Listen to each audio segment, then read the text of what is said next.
Hey everybody, I thought I would come in here real quick and give you a review of a couple horror movies that I've seen recently, and that I forced Jeff to watch with me recently.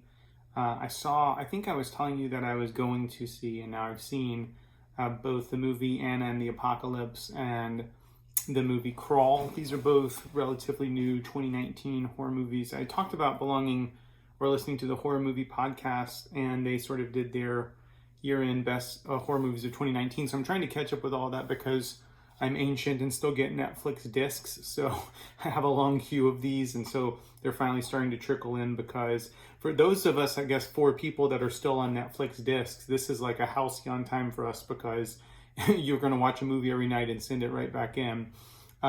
So I watched Anna and the Apocalypse. This is a zombie apocalypse movie, which I'm not a fan of. It's also kind of a horror comedy movie, which I'm not necessarily a fan of that genre. Like, I'm the one person in the world that didn't like Shaun of the Dead, or thought it was fine, whatever, but I wasn't like, oh, this is genre defining.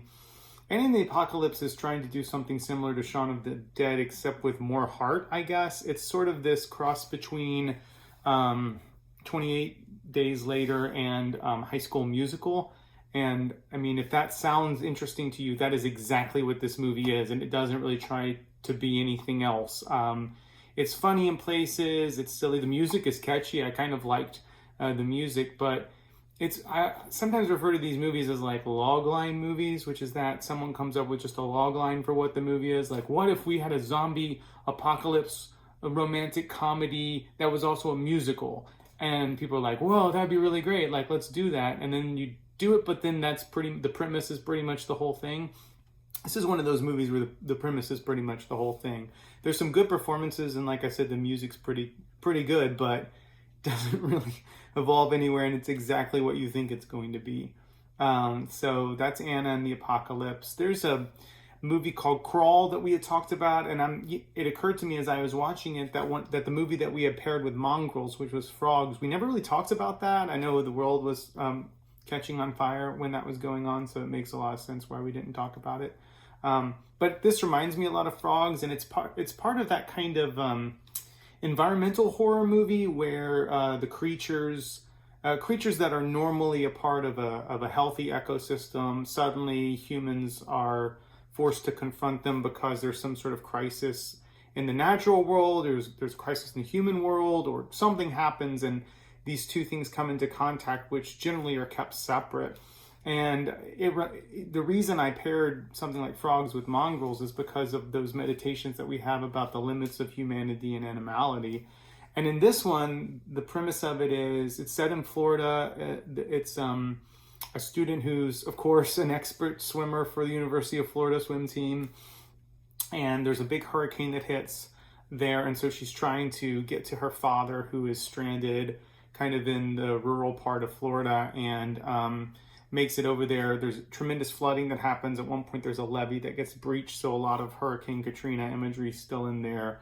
The problem, of course, is that not only is this place being flooded, but it's also just littered with ginormous alligators. And so the movie becomes this desperate survival against both, this crisis that's happening in nature with the hurricane, but also these huge alligators, these creatures that are just ravenously eating everything that comes that they come into contact with. And like Anna and the Apocalypse, that's exactly what this movie is. It is a sort of a sustained thriller about the horrors of what happens when the barriers between nature and humans break down, or when humans have to become animals act like humans, all of that kind of stuff that we talked about with Mongrels. And so it's really interesting. And if you like Frogs and that kind of environmental horror, I think you'll like it.